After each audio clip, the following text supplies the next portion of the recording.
hopefully you're in the right place because this is the Talk 10 Fun Facts to Level of your Boto3. There is no Gen AI here. Sorry to disappoint you, so I might get just one or two things about it, but whatever. Just a quick introduction to myself. I'm Dakota Riley, a staff security engineer at a company called LiveRamp.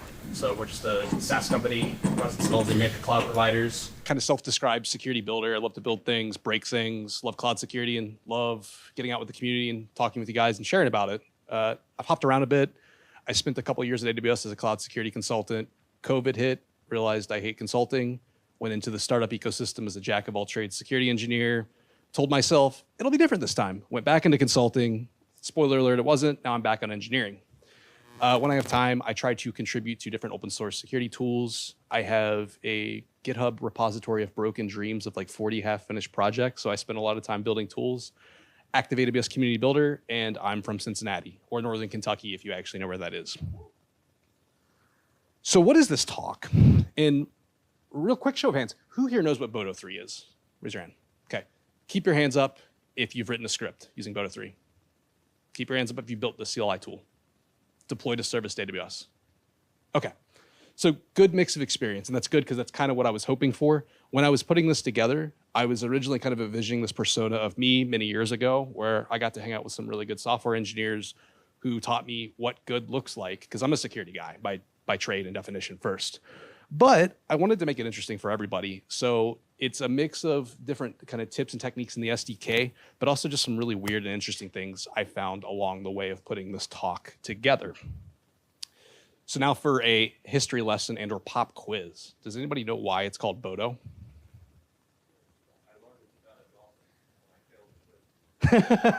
No, yeah. It is a dolphin. You guys got it absolutely right. Apparently, Boto is a word for an Amazon freshwater dolphin. Yes, the pink one. That is absolutely correct. And apparently, years ago, before AWS had internal SDKs, some engineer built a Python SDK. He called it Boto for that reason. Amazon scooped him up, and now today, we have the SDK we know and love as Boto3.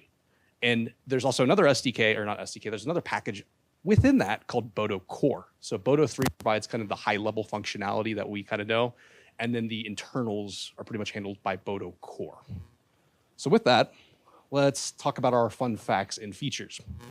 And so the first, and if you've worked with Boto3 in any form or fashion, this is not going to be new to you, is how do we start interacting with AWS APIs using Boto3? And we have two options. So the first option is we have what's called a client. And a client is essentially just a one-to-one interface with the AWS APIs. So if you want to call list buckets, that API is literally just a method. There is another much lesser used method, and I have some opinions on this that I'll show you in a slide, called a resource.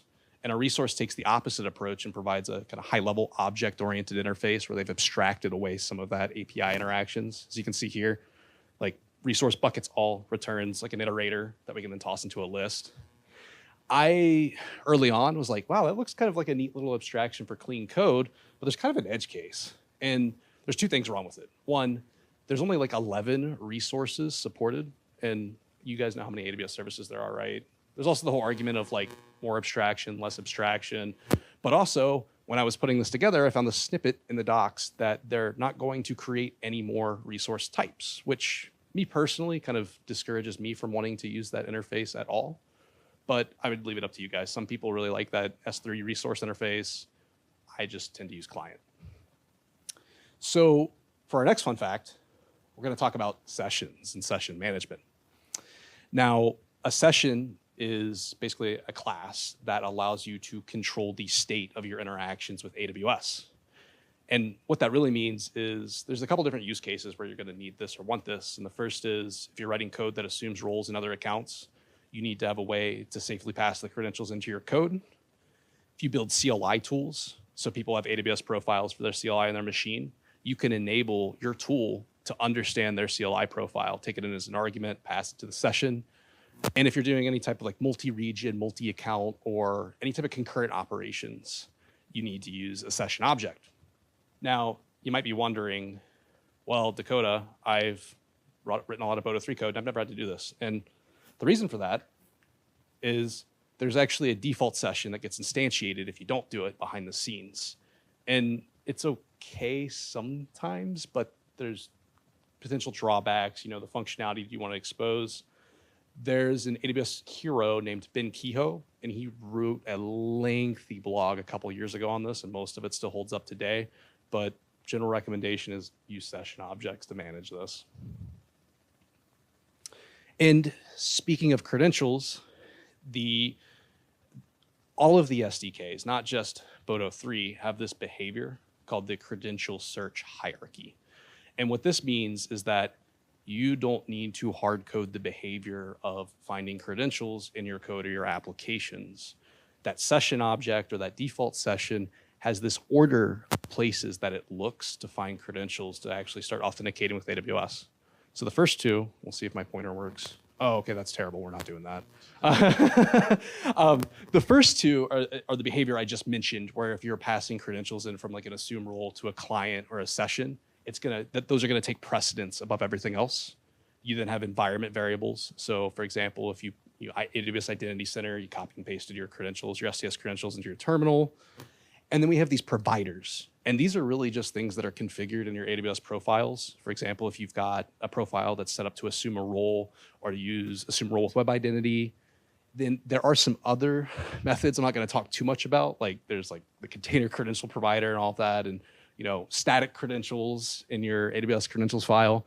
But the last one that's probably the most important to know outside of the first two or three is the instance metadata service. So this is the endpoint that's on EC2, Lambda. ECS has its own flavor of it that actually just provides temporary credentials to your code.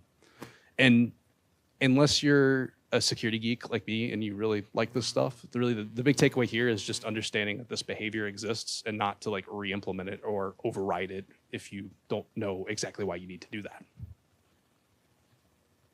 So next, and oh man, the contrast on that was rough. I am sorry, guys. But next, when you're interacting with AWS APIs, you're inevitably going to run into an operation that's paginated, meaning that the response sizes are too big to give you in one shot, and you have to pass a pagination token. And then you end up writing something that looks kind of horrifically like this, which I've done several times before. Just to boil it down, I'm literally making that list objects v2 call. I then check if there's a continuation token, and I just keep continuing until that token's gone. But there's an easier way. You can actually instantiate a paginator off of your client class, and to my knowledge, this works with pretty much any paginated API operation in AWS. And I'll explain why that is too. But it's just a nice method to keep your code clean and not to have the horrific looking monstrosity that was on that last slide. So I mentioned that behavior works pretty much with all APIs. And you might start wondering, did somebody at AWS go and like write all of this code to do all of these services and operations? And the short answer is no. So if you go look in the Boto core repository, they have these JSON files, and they're called like service definition files or service models. And there's literally if you go service by service, a list of all their API endpoints, their request parameters, their allowed methods, their exceptions, the paginated operations. And this is another thing that I put in the category of more fun and interesting trivia. There have been people out in the community who've come up with really interesting use cases for this. Like there's a lot of security tools that watch for AWS API changes and they farm this. I ran into a blog where a guy put his own personal service in Boto3, which is more just, if you like kind of people hacking on things and using them in unintended ways. Interesting to know. But I also just think it's a cool example of how AWS engineered this SDK without having to write a bunch of methods for each, service. So next, any Python developers in here? Day-to-day Python developers? You guys use type annotations at all? Yeah. So the kind of the trend in modern Python is, so Python's a dynamically typed language. There's a trend to start using type annotations and static analysis type checking to kind of ensure correctness of your code without having to write 50 million unit tests. And I have a short demo of this too. Boto3, due to that dynamic behavior I just talked about before, it's really hard to do that with. But a couple engineers in the community went to the trouble of actually building a library that generates type stubs for all. all of the available services, and they do it automatically. So it's a safe dependency, in my opinion, to take on, but it allows us to statically analyze if we're using Boto3 calls and methods correctly. So just to show you guys that, what I have here is I have the world's simplest Boto3 script I've written. I'm importing the type stubs, type annotations for the S3 client and the EC2 client, and I'm annotating my clients with that information. So as you can see here, I'm calling pretty simple, straightforward methods, but then I kind of go off the rails here, right? I'm indexing into that dictionary with something that absolutely doesn't exist, and I'm calling fake methods. Maybe this was AI-generated code, whatever. But because I have the type annotations, instead of having to rely on a bunch of unit tests, not that unit tests go away, and I pre-ran this, but I can now use MyPy to check the correctness of my Boto3 code. It's actually catching all of those things. A couple caveats to this: it is slow. There are some efforts in the Python community to make it more faster and efficient, just by the nature of what it's doing. And my one Gen AI thing I would say is the LLM code generation tools I've worked with, I've found actually operate better when you're using type annotations because there's more, the code's just easier to understand. So, yay, type annotations. And there it is. Okay, so moving on. Next, when you're writing code to interact with AWS, you're gonna have errors and exceptions, right? Services are gonna do things you don't expect. We should handle those. And we should not use the base Python exception class. We should explicitly catch what we're looking for and take action where we know what to do. So Boto exposes basically a Boto exceptions client error class. Now, this catches pretty much any Boto based error.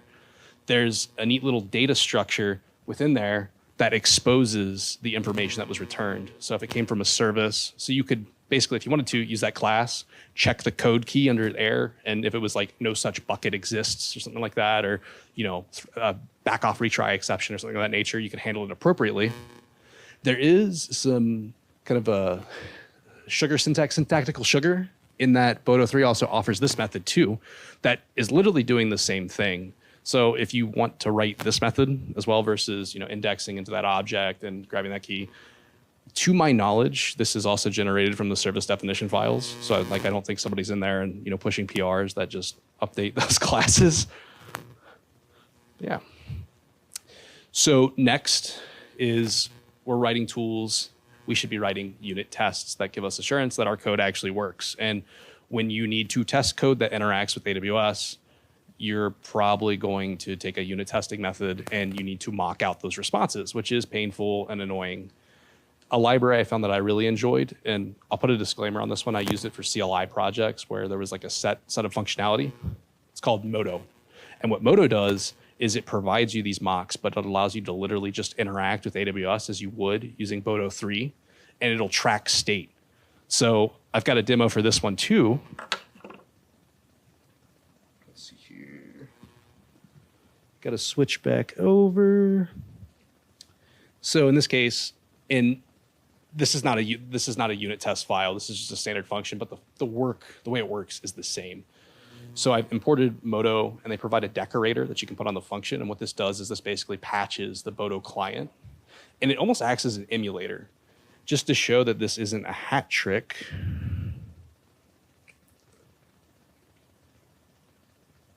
I don't have any credentials in this session at all, but I can do, and it'll actually fully execute, and it's tracking that, hey, I called S3 create bucket that's stored on the back end. I can even put fake objects into it. A couple years ago, I built a CLI tool for checking if resources were managed by CloudFormation, and this was amazing for writing reliable tests for that. I've worked on some larger projects where we decided to go against this altogether and use literally just raw AWS environments. But it's an interesting approach, and I like it for being able to whip up these kind of tests of, hey, this thing exists in AWS, now do something else. Okay. And don't judge me. That was actually fun fact number 8. I forgot to change it. So you got 2 fun fact number 9s. And I actually did not know this existed. This is another one of the things I found when I was putting together the talk, but Boto has an internal event hook system that you can basically write functions and register them with Boto to be called during the life cycle of a request to AWS. And I didn't get to include it for time. I actually used a tool called SourceGraph to search the internet and see like, what are people doing with this? And for the most part, I found it looked like a lot of people were using it in like test harnesses to check requests or like very specialized logging functions. But I don't know, has anybody used this functionality before?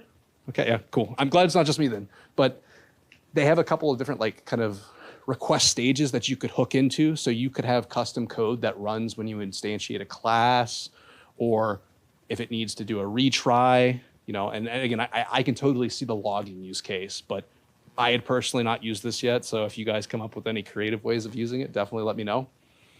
And how are we doing with time? Okay, not bad.